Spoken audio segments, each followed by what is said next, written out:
Hello, good morning, good afternoon, or good evening, wherever you are on this beautiful planet of ours. Welcome to Sustainability in Your Ear.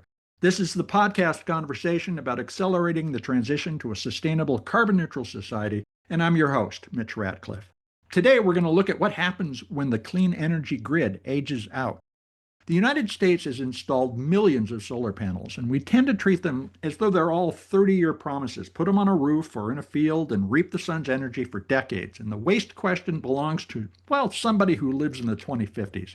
But the data says otherwise. Panels are leaving service right now, broken during construction, shattered by hail or hurricanes, or pulled down in their first decade because the utility that owns them wants to repower. In other words, to put new, higher efficiency modules in place because they pay better. And in fact, it's much more profitable than waiting to upgrade. So you swap a 200-watt panel for an 800-watt module, and you quadruple the output from the same land, which is why perfectly functional panels are coming to be retired by year 10. And the EPA expects the country to accumulate as much as 1 million tons of solar panel waste annually by 2030 and as much as 10 million tons by 2050, the second largest stockpile of end-of-life panels in the world. China's out front. Most of what passes for solar panel recycling today involves peeling off the aluminum frame and shredding everything else. Glass accounts for 62 to 70% of a standard panel's weight, and as much as 80% of a two-sided module, and it is typically used as low-grade sandblasting grit or landfill cover instead of going back into a furnace and on to be reused in a new panel. The silver and silicon, while small in weight but large in value, disappears in that mix and it's lost for further use. The International Energy Agency's Photovoltaic Power Systems Program estimates that recovering end-of-life panel materials and re-injecting them into the economy could deliver more than $15 billion in value by 2050, along with enough raw material to build 2 billion new panels. We could have a circular system that delivers consistently increasing output, that is energy output, as panel materials are reused, and the industry we stand up over the next decade will decide whether that value is captured or ground into dust. My guest today has spent the last 8 years building the version of recycling solar panels that can capture those materials. Brett Henderson is co-founder and CEO of SolarPanelRecycling.com, known as SPR, which owns and operates recycling plants in North Carolina, Georgia, and Texas, along with a new California facility that's slated to open this year. Each is built to process about 1 million panels annually and to scale toward 3 million within just 6 months, when capacity is needed as more panels are retired. SPR is a Solar Energy Industries Association approved national recycler, and it partnered with the SEIA on the first residential solar panel drop-off program in the United States. Brett came to solar after 18 years in electronics recycling at Powerhouse Recycling, which is SPR's parent company. And there he built programs for Fortune 100 companies, government agencies, and universities. The company started in 2018, that's SPR, when a longtime utility client called with 10,000 panels coming out of a power plant and nowhere to send them. Brett draws a hard line between true recycling, that is the clean separation of glass, aluminum, silicon, and the metals into commodities that can be remanufactured or used in remanufacturing, and the shredding and downcycling that often passes for responsible disposal he labels as greenwashing. He has seen the cost of recycling at the plant fall by 42% over just 3 years as technology improved and volume grew. He argues that the economics are approaching the point where a landfill stops being the cheap option on price alone. And getting there is a business design problem. You have to decide what to own, what to build ahead of demand, and how to turn yesterday's clean energy into tomorrow's raw materials. So, let's find out how you build that business after a brief commercial break. Stay tuned.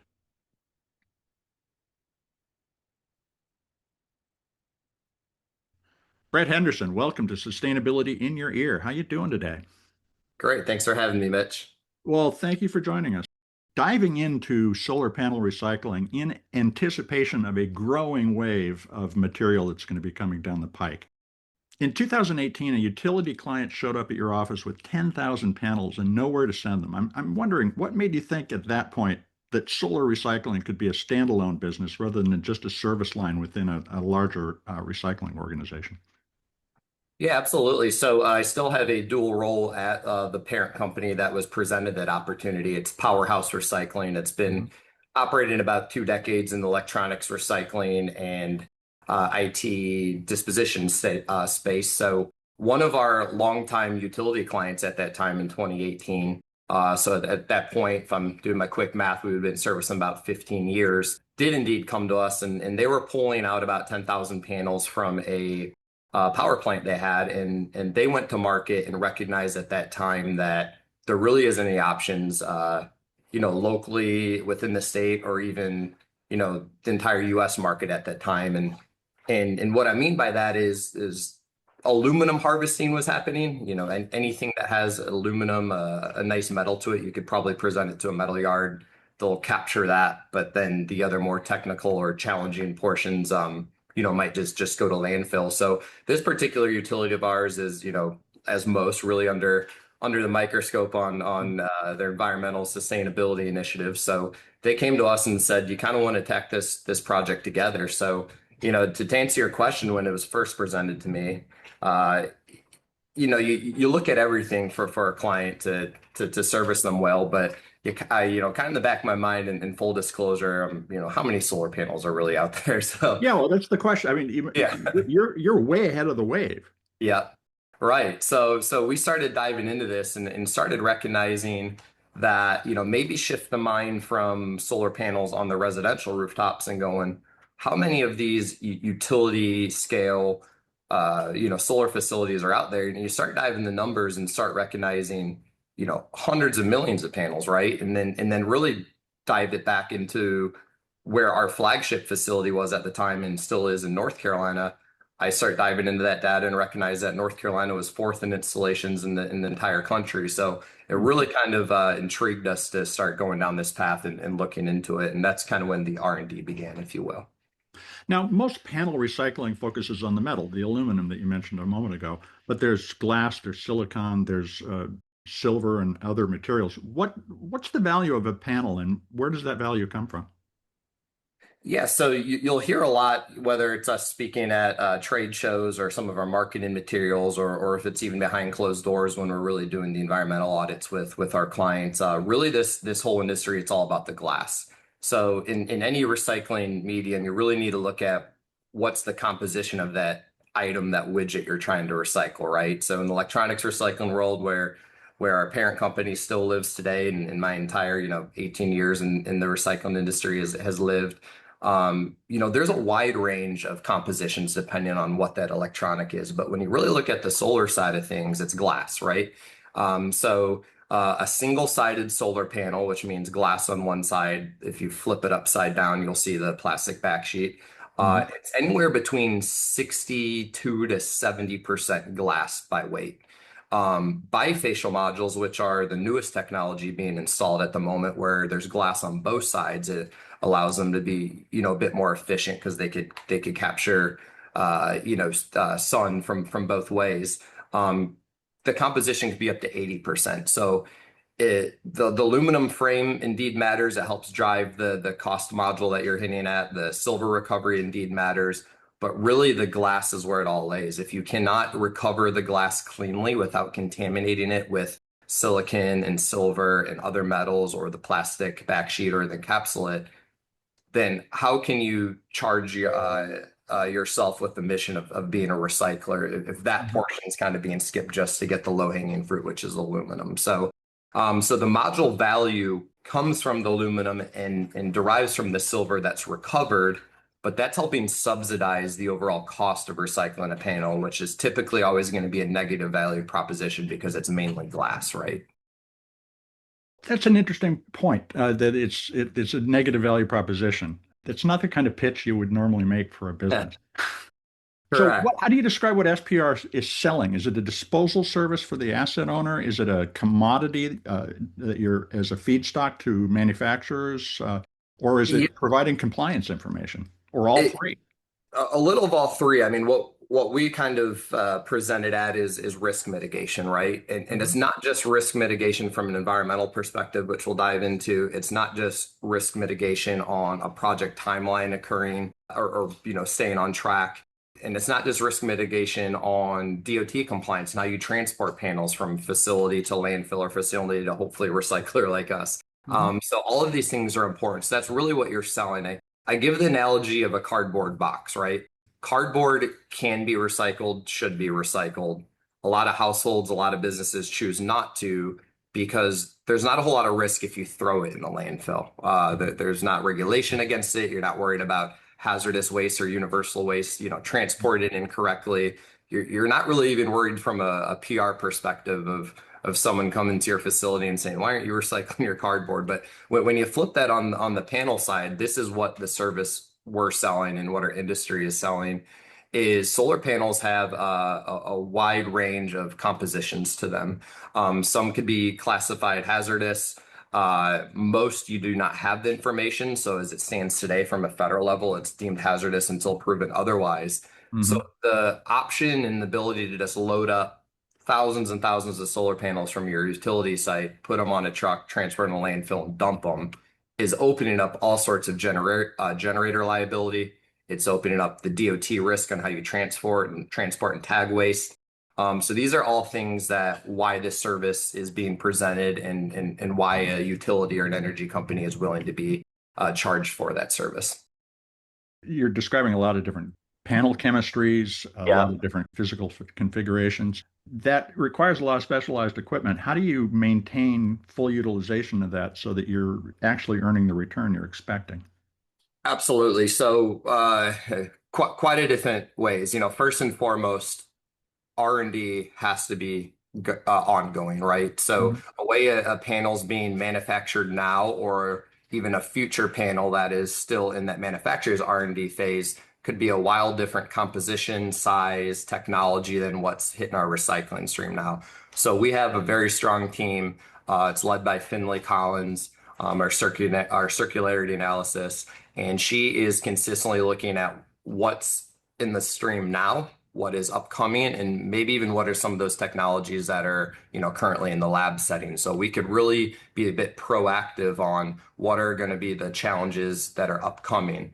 Then that has to kind of coordinate and part of my role as a quarterback, all of this, coordinate with our actual operations team and our engineers that has the current technology. Okay, our current recycling technology in our North Carolina plant, our Georgia plant, our Texas plant, our California plant that's getting set to open. How is that going to handle the current panel compositions hitting the stream now and ones that our clients are installing? Because again, installation breakage could put a very new technology into the recycling stream right away. So it's this juggling act and this balance act to continuously invest, research, and make sure that you have opportunities to offer recycling for all panel types. Design for recyclability is really where we need to go as an economy more broadly. But if you could sit down with panel manufacturers today and say, build it this way, we can recover a lot more material, what would you advise them to do? How would you suggest simplifying the designs for better recyclability? Yeah, this is a question that's asked often, not just in the solar manufacturing and recycling, spaces when they merge, but really dating back to, you could look at car manufacturers and the right to repair and electronics manufacturers. And it's always a challenge for a recycler to really have that leverage and push that manufacturer to have those discussions.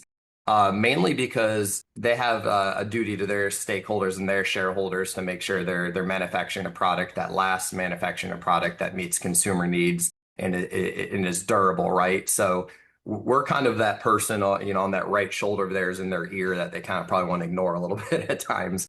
That being said, on the solar space, there has been some level of engagement from some manufacturers, but how it stands now is the United States needs a whole lot of power. That's no mystery, with data centers and AI really driving that, and then all sorts of the building and expansions that anyone that could produce any type of energy really is holding the cards at the moment. And they have this core focus to meet demand and get panels in this instance out into the field to help support power needs. So as it stands now, there's not a whole lot of leverage or thought put into that. And the challenging part with solar is it's needs to be durable. It's supposed to withstand Mhm. extreme hail events, wind events, hurricanes, all sorts of natural disasters or even just regular weather events. So by design, it needs to almost be challenging to break apart, right? And Sure. that lies the problem. When it comes to a recycling facility, our whole goal is to break it apart till it's raw commodities and get those back into the stream. So there's obviously wildly opposite goals and conflicting goals there that make that a challenge. Now, that being said, what we do have quite a bit of talks with the manufacturers and see some willingness to is the information of the panel is still lacking that could really help be proactive in recycling. You mean in the product passport sense? Yeah, in a few different senses. One is a T-clip test, right? Would manufacturers be willing to say this particular make and model, here's its characteristics. Now we know it needs to be classified hazardous. It doesn't need to be classified hazardous because as it stands now, we have to get a physical panel from the field from one of our clients, knowing that they're having an upcoming, event or repower. They just have some backlogged ready to recycle, and we have to bring that in, grind that down, if you will, and get it to a lab to understand how to classify it to really be compliant with DOT rules and all sorts of regulations. So a manufacturer could really assist in allowing the recyclers and even the asset owners of knowing what is this panel comprised of. Does the lead pass, T-clip? Does it not pass T-clip? So you could classify this as waste when it comes to end of life. And a second piece of information that could be super helpful is, again, we talked at the front end of this conversation, how aluminum recovery and silver recovery is really what subsidize the recycling cost. That determines if a panel is $5 to $7 to recycle Yeah. or higher or lower. So understanding the silver and some of the other metals that were utilized by parts per million or by grams per metric ton, understanding the composition of that panel could also help make recycling costs more competitive and then also help, divert more panels from landfill to the recycling stream. Well, SPR owns and operates all four of the facilities that you operate, and, Yep. and you don't broker materials out to scrap yards or haulers or anybody. I have to say, ownership obviously capital intensive, but what does vertical integration buy you that you couldn't get from a network model? Yeah, seamless service is first and foremost. And what I mean by that is let's talk about repowers here. Let's talk Hmm. about installations. Really, it's the same bucket, but we'll do this under the guise of repower. So repower is when a utility or an energy company is going, we have 100,000 panels in our field. They're 200-watt panels. You can now get an 800-watt panel. So the maths out for us to pull these panels out maybe much earlier than the 25-year span that they're kind of advertised for, so we could get a 4 times power generator. It's a major undertaking. They're going to do it in stages, so this a lot of times the site doesn't have to ever completely shut down. So why does end of life matter in that instance, and why does vertical integration matter?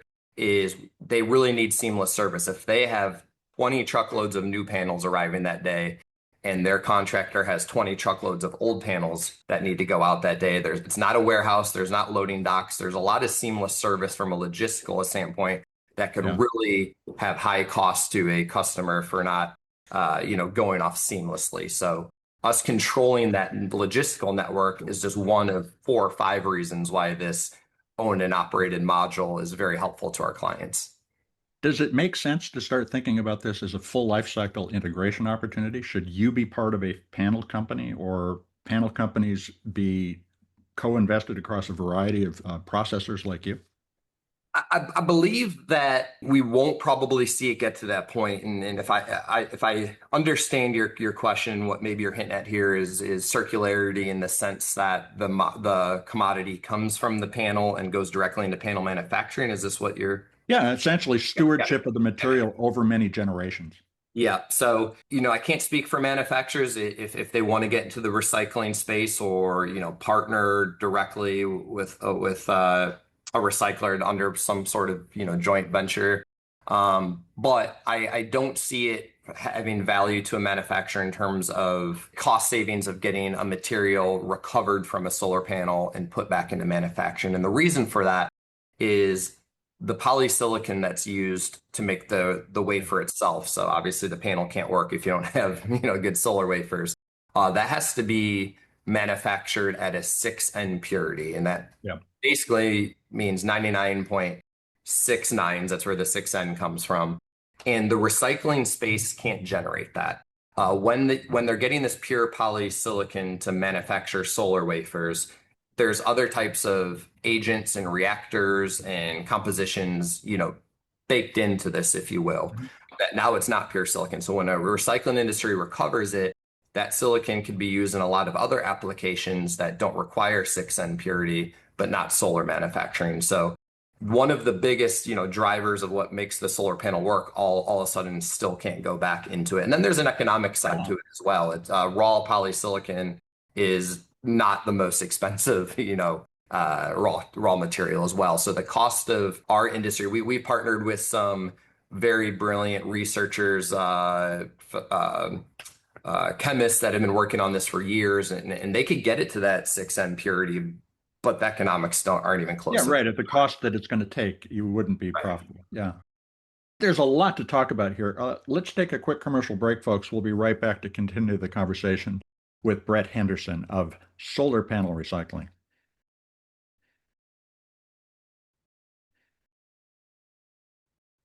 Welcome back to Sustainability in Your Ear. Let's return to my conversation with Brett Henderson. He's the co-founder and CEO of SPR, which you can find at solarpanelrecycling.com.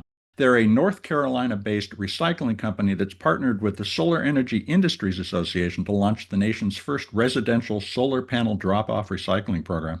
Brett, you've reported that your recycling costs have fallen by 42% over the last 36 months. What are the factors that are driving that cost curve down?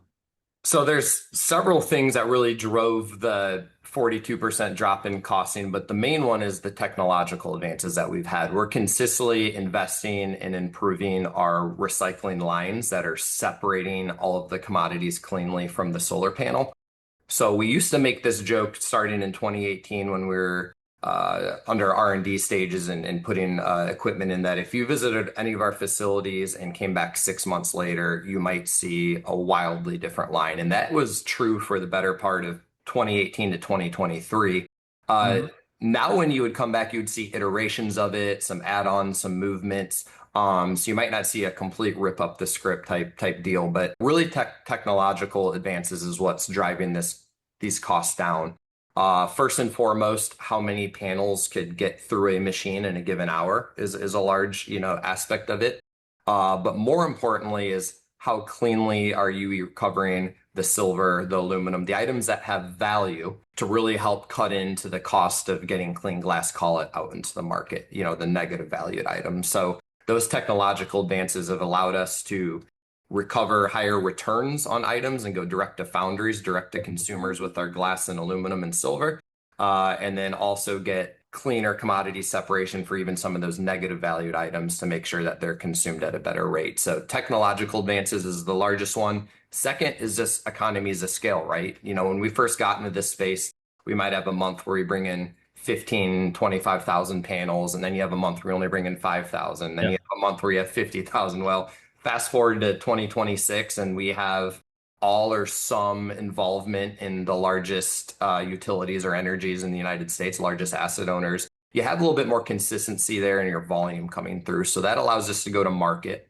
to these manufacturers that consume our generated commodities and get better pricing because we're giving them more consistent volume, or B, even open up markets together, right? So Mitch, if you wanted to use recycled glass call in something that you're manufacturing, you're probably not going to really take a serious look at that and start adjusting your manufacturing line until companies like SPR could say, I could provide you, 160 tons every other week of it, right? So some of those economies of scale is really what help bring down the pricing as well.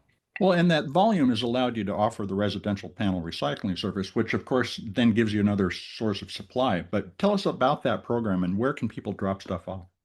Yeah, absolutely. So again, a lot of the recycling industry, really in any recycling medium, but more so even solar, is really driven around high volume, large scale. So all of the focus and the R&D and the education outreach is really towards corporations, private equities, anyone that owns these assets, utilities, energy companies. So the residential sector was kind of left behind as this, industry that's in its infancy is growing. So SEIA, which is the largest trade association for solar in the United States, came to us 2 years ago and said, we're receiving maybe 15, 20, 25 calls sometimes a week from a homeowner saying, we have one panel, we have two panels. We'd Yeah. really like to recycle it. We don't want to throw it in the landfill. So they recognized our early mover advantage as one of the thought leaders in this industry, as well as the fact that our parent company already has municipality convenience center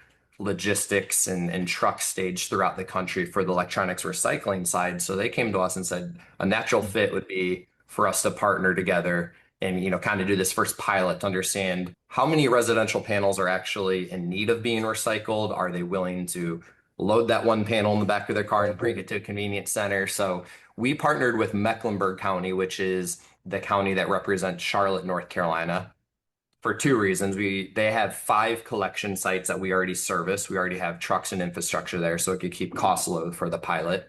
Secondly, our flagship recycling facility is 45 minutes up the road from it. And third, North Carolina is 4th in installations of solar in the entire nation. So it felt like a natural fit. So we ran this 6-month pilot program and we found out a few pieces of key information. There is a willingness to recycle, but not a whole lot of volume yet. Yeah. We received about 19 panels. And if you think about it, we talked about repowers earlier. A utility that's trying to generate as much energy as possible for the grid, it makes sense to pull out a panel early because you're swapping out a 200 watt for an 800 watt for a times for a multiplier. But when your house system is designed, it's kind of designed to run the power that's needed for the house. So a homeowner's mindset's quite the opposite. I want these to last even past the 25 years. If I'm lucky, they last 50 years. So really what you're seeing in the residential space now would have to be a failed panel or something, quite literally dropping from the sky to crack it, or a hail event. That's really what's hitting the stream. So there's not a whole lot of volume yet, but there is a willingness from those that invested in solar on the rooftop to want to actually recycle it. You make this point about the static needs of a home. I know I need this many kilowatt hours to power the house overall.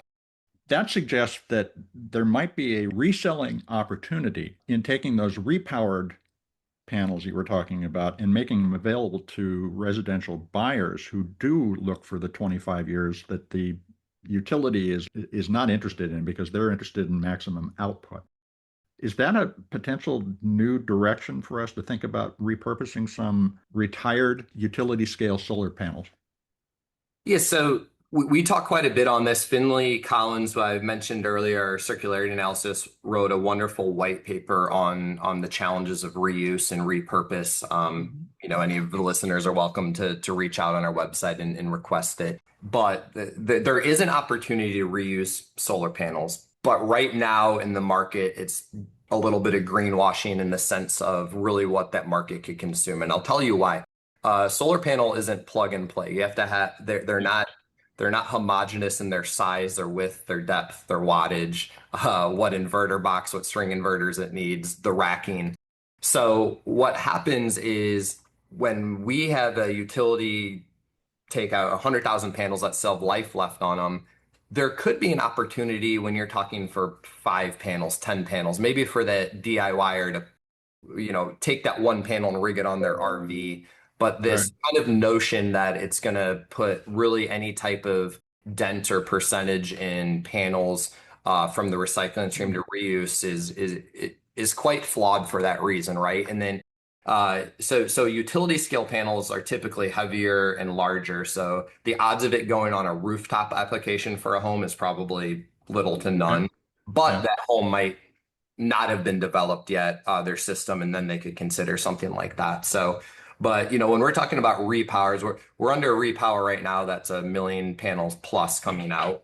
It's over the course of a few years as they're doing it in stages. But we get asked that all the time. Can't you take these 1.2 million panels and put them overseas in an area that can't afford it? And the challenge with that is it has to be an engineered setup for. You have to get the right racking, and then there's a lot of interconnectivity rules about putting a used panel onto the grid. In the US, for example, the UL rating, once that panel is used and off of its initial application, the UL rating is no longer valid. So that's just one of many problems of taking used panels and getting permitted to put a used panel back to the grid by the millions, by the hundreds of thousands, Yeah. not for the DIYer that might want to put it on his RV or his or hers RV. So 31 states have some form of decommissioning policy today. From a business design standpoint, which policies do you see actually creating functioning markets? Is it the landfill bans, the bonding requirements? Is it extended producer responsibility? And are there just policies that just create paperwork? Yeah, so landfill bans is where we stand on this topic. We're asked it quite often. I've spoken on the legislative floor in North Carolina for their Economic Review Commission a few years back. Another partner of ours, Steve Turks, actually spoke up on Capitol Hill on this topic a little bit. But we see a landfill ban really being the one that would create the most action. EPR is a very challenging thing to do in this space. You know, these panels might be installed for 5 years, 10 years, with the goal of them being 25 years, right? So how do we set up this EPR system when there could be a 25-year life cycle for it? That creates some challenges. But even Yeah. more so, we talked about earlier, the leverage of this whole thing. There's probably not going to be a tremendous amount of states willing to say to the manufacturer, which by the way, most manufacturers are overseas still, that you're not going to supply power to our state, even though the whole country is in need as much power as possible because you're not helping fund recycling. The state of Washington put in an EPR program for solar, and they had to extend the timeline for manufacturers to apply to it because only one manufacturer actually went through the paperwork and applied to be compliant in it in its first deadline that kind of came to be. So I think that's just one example of why EPR might be a challenge. So really, landfill bans is the largest thing that would drive it, as well as decommissioning, bonding, and insurance requirements. When we first got into the space, we would be presented at a trade show, and someone would come up and say, "Hey, we're trying to get this project permitted in our locality. Needs to understand what the cost would be to return the land back to use." And they were tagging these as a positive. We're Mhm. going to take this equipment out, whether it's 5 years, 10 years, 40 years down the road, and all of the infrastructure is going to net positive value back. So we don't need bonding, we don't need insurances, and that is the education has kind of shifted that mentality now, where there's very few localities that aren't onto that. So I think the landfill ban and the bonding and insurance requirements is really what would drive panels from going from landfill to recycling stream. Now, your bottom line is exposed to commodity price swings like for aluminum and silver that we've been talking about. Can a recycler actually build a business model that survives the commodity price downturn?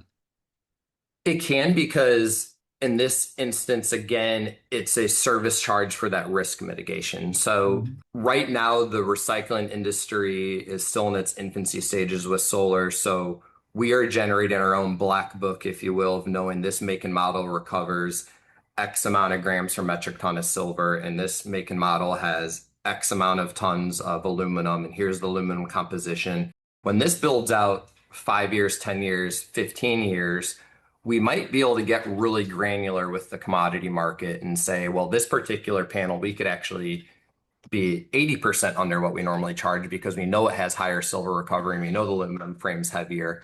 But right now, unless there's just an absolute crash in silver and aluminum, the commodity market, we have to kind of take a bearish look at it when we're Mhm. pricing, because again, to hit on before, the manufacturers don't tell you what the composition of these are. So there's a wide range of silver recovery. So we can't just take the extreme side of that and say every single solar panel is going to recover X amount of silver, or you could find yourself in a challenging situation where you can't Right. scale. So aluminum and silver markets do matter. Both were inflated.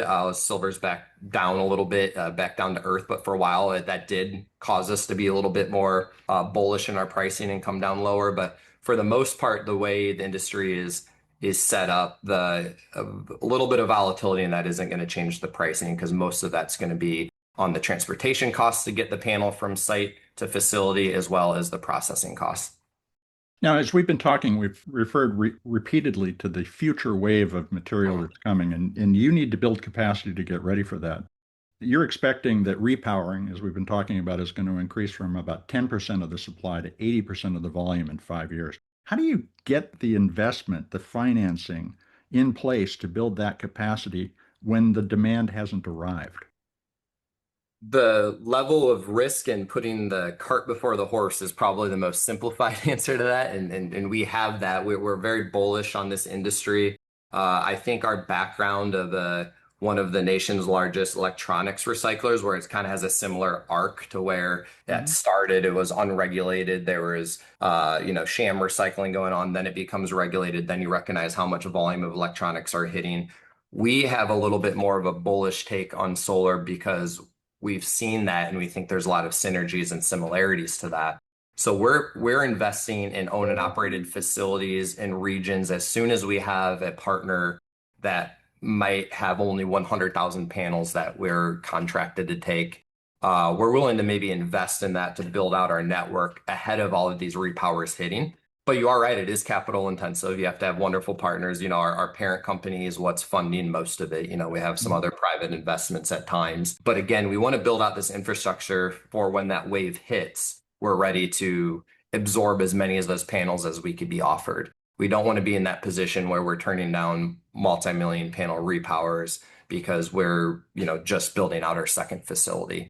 The other side of that is all of our facilities are being built with more added capacity that could get online much quicker. So the longer and more capital intensive build out is the actual facility, the land, the permitting, getting that first line in there, getting the training, the labor. It's a new industry. We can't go to the industry and find someone that said, "Hey, I worked for a solar panel recycler last 20 years." So there's a lot of education and training. So once we were having those built out, we did it in North Carolina first, then Georgia, then Texas. California is slated to open in 2026. All of these are being built where, okay, those have a capacity right now of 1 million panels a year, but it Mhm. can quickly scale to 3 million panels a year within 6 months. So that's the other side of as you're building out this network is put the new spots in, or put the new regional locations out there, but also make sure that those could quickly scale for more capacity. So you just described enough capacity to address what the EPA projects is going to be happening by mid-century. By 2050, they're estimating about 10 million tons a year of panels are going to be coming back to for recycling. Play this all forward to 2036. How many facilities, what policy frameworks, and what commodity markets are going to have developed as a result of this massive wave of new solar panels needing recycling? Yeah, a quick aside on the math of that. So Uh-huh. the recycling world is always operating in tons or pounds when it comes Yeah. to capacities, when it comes to recycling throughput and output. What I was just referring to was panel count. So, 1 million panels annually, scalable to Okay. 3 million Thank you. panels. And that was kind of driven off of the asset owners they speak in watts, right? How much is it Mhm. per watt? So we met in the middle there and kind of helped guide the industry to say, let's do per panel costing and let's do per panel quotes. The report you're referring to for 10 million metric tons, now you're talking about 393 million panels. So Okay, so there's plenty of room for growth. yes, yeah. So exactly. So, we obviously want to capture as much of that as possible, but we're not the only game in town. We won't be the only game in town, but we want to build regionally to make sure that we have a competitive advantage from the logistical cost. So that client wants to push their panels through our facilities versus elsewhere. Logistics, 9 times out of 10, is going to be the highest cost in recycling a panel, more so than the processing fees. To your point, there is no way of projecting the future value of a used panel. Should that be one of the focuses of the industry is to begin to provide the accounting to panel acquirers so that they can plan the full life cycle? And would you share your data in order to help establish that standard? Yeah, the short of that is we already have been developing that. We have some 3D mapping capabilities in all of our facilities. So anytime we get a panel in, we run these panels through so we could understand its true composition because the manufacturers are not sharing that. So now we know this Yeah. particular make and model has X amount of grams per metric ton of silver. It has this amount of weight of aluminum. So now we have this black book, if you will, that we already are developing. And, R&D started in 2018. So we already have 8 years of this. And we do already share that to our onboarded signed clients. Putting that out in the ethos would be wild for us to do at the moment Mhm. Yeah. because we have that competitive advantage of all of doing this the right way from day one, where we could actually gather this data. At some point, whether that, you're referencing 2036, at some point there'll be enough recyclers that have been doing it long enough that maybe that information isn't so proprietary that there's value for our team to kind of be the home of that information and provide that to the public. But right now, our clients are already receiving that service. And to be fair, there's so many different makes and models that it's not that service is utilized 100% of the time, right? Like, so a lot of these panels coming through are going, that's the first time we've had that. Let us bring this in and get you some good information on it. It is reminiscent of the emergence of standards across information technology as well. But in order for us to have a functioning and predictable circular economy, this information ultimately is going to become commonplace. Right. You don't lose an advantage in that case, but you have had the opportunity to lead the industry towards those standards, and that could cement your leadership. Is that the kind of strategy that SPR is thinking about, or are you going to hunker down and keep it private in order to Great. maintain that advantage? Absolutely. So we have always wanted to position ourselves as a thought leader. I think we've had a lot of early success in this industry due to our transparency. Here's the issues. Here's how you should, audit a recycler. Here's the right questions you should be asking. Because in an industry that doesn't have any certifications or standards yet, we wanted to be that one driving it the right way. If we lose a deal because we know someone's bringing that panel in, harvesting the aluminum frame, and landfill the other 90%, and then they could offer free recycling or even pay back a few dollars, we're fine losing those deals now because we have been through this arc of what you see in our electronics recycling. So we're going to continuously be that thought leader and driving the industry the correct way.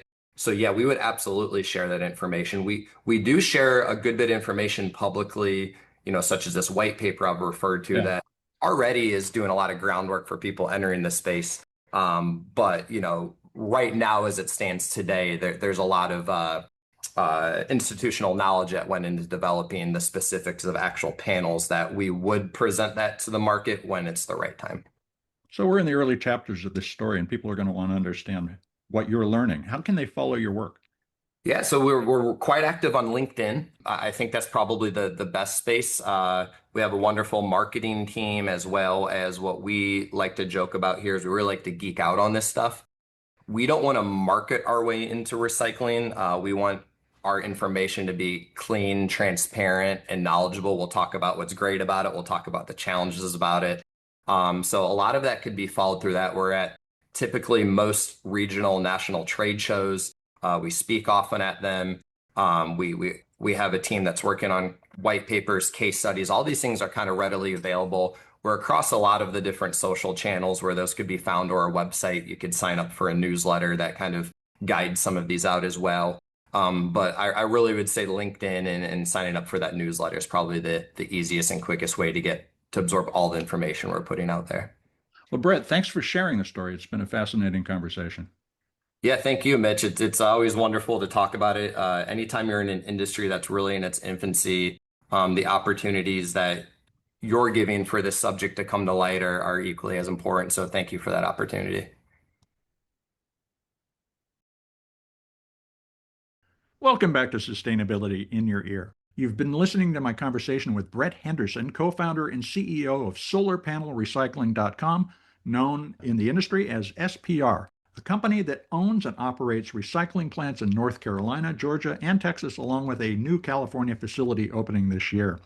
You can learn more about Brett and SPR at solarpanelrecycling.com. Solar Panel Recycling is all one word, no space, no dash, solarpanelrecycling.com. So reflecting on that conversation, the number that I'm thinking about is 42%. And that's not just because 42 was Douglas Adams' answer to the meaning of the universe. It represents how far the cost of recycling a panel the right way has fallen at SPR over the past 36 months, and it points to continued efficiency gains. No subsidy produced that, no mandate produced that. It came from rebuilding processing systems to separate clean glass, aluminum, and silver reliably enough to sell, and with enough steady volume to negotiate better prices with buyers who are seeking reliable material sources. Brett's candid that recycling a solar panel still remains a negative value proposition on the face of it, because a panel is mostly glass and glass is cheap. The business he's describing also sells risk mitigation to utilities that cannot afford a truckload of possibly hazardous waste ending up in the wrong place. So they take it and recycle it and get a fee for taking it away as well. The recovered materials subsidize the rest. And when revenue streams converge, that is what an industry looks like at the moment it starts to work. The panel recycling wave is already building, and the recycling infrastructure is being built ahead of it. Brent's plants are each built to run about 1 million panels a year and to scale towards 3 million in just 6 months when panel retirements grow. And he's financing that capacity before the volume arrives, largely off his parent company's balance sheet. Now, that's a real bet with a real downside. If repowering economics soften, that capital is just going to be sitting there, not earning a return. But the alternative is an industry that turns away million panel contracts because it was waiting for proof. Every array going up right now, including, for instance, the tribal solar power projects that Cody Two Bears of Indigenized Energy described on a recent show, is tomorrow's feedstock for the next generation of panels and other products. Somebody has to build the receiving end of the circular economy first, and SPR is doing it, at least for solar panels. The polysilicon in a solar wafer has to hit 6N purity, that's 99.69%, and recovered silicon currently can't achieve those levels at a price anyone would pay. The glass comes back clean enough for foundries and other manufacturers, but not for new module glass. So the panel currently does not close its own loop, and Brett said so frankly. This is a most useful correction to how we think about circularity. A solar panel is an industrial object made of several materials that each have their own best destination, and the discipline that matters is clean separation, not sentimental attachment to a closed loop. So you have to take apart your thinking about your circularity and reassemble it to make sense in the context that it actually exists. Amy Fernandez and Zach Lauer of Trex, the decking company, made the same case when we talked about polyethylene film recently on another show. The best source of feedstock for Trex turned out to be its retired decking, not solely collecting more polyethylene film. So, for the time being, we have to judge a recycler, at least a solar panel recycler, on whether the glass they process leaves uncontaminated, not whether it goes back to where it came from. In other words, another panel. The last idea of note is what all of this is for.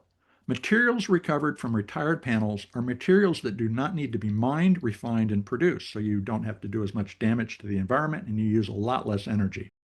The estimated value of recoverable materials in end-of-life solar panels could exceed $15 billion by 2050.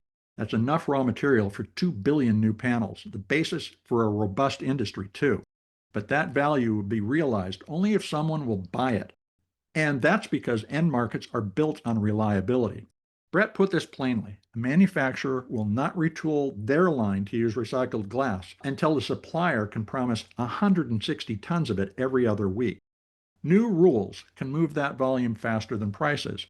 The European Union requires producers to finance collection and recycles the majority of its retired panels. On the other hand, the United States, without these regulations, recover only 10%. The proposed EPA universal waste rule for panels has slipped again and is now expected, or rather not expected, until next year.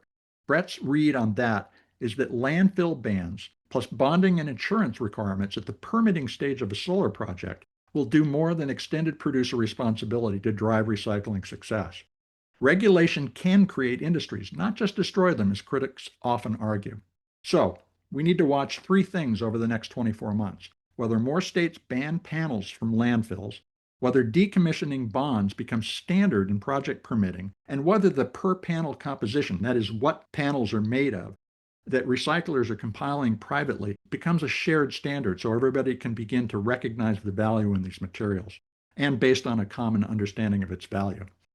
Those 3 will decide whether the next 393 million panels become raw material or just cover in a landfill.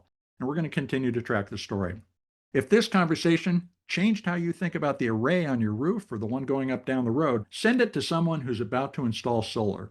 Or leave a review wherever you're listening. You folks are the amplifiers that can spread more ideas to create less waste. There are more than 560 episodes waiting in the Sustainability in Your Ear archive, and you'll find us on Apple Podcasts, Spotify, iHeartRadio, Audible, or whatever purveyor of podcast goodness you prefer. Thank you for your support. I'm Mitch Ratcliffe. This is Sustainability in Your Ear, and we will be back with another innovator interview soon. In the meantime, folks, take care of yourself, take care of one another, and let's all take care of this beautiful planet of ours. Have a green day.